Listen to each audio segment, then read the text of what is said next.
Банки начали охоту. Все в зоне риска. С 2026 года банки усилили контроль по 115 ФЗ и новым методическим рекомендациям ЦБ.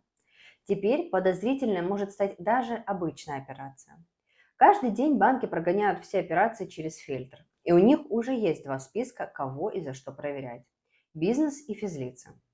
Для бизнеса в зоне риска крупный наличный поток за короткий срок, резко выросшие обороты или по логике бизнеса наличка там вообще не должна ходить.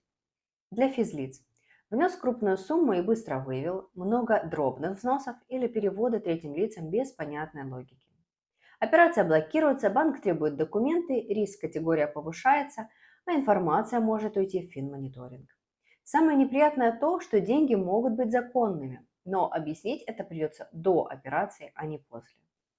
Больше полезной информации на нашем канале.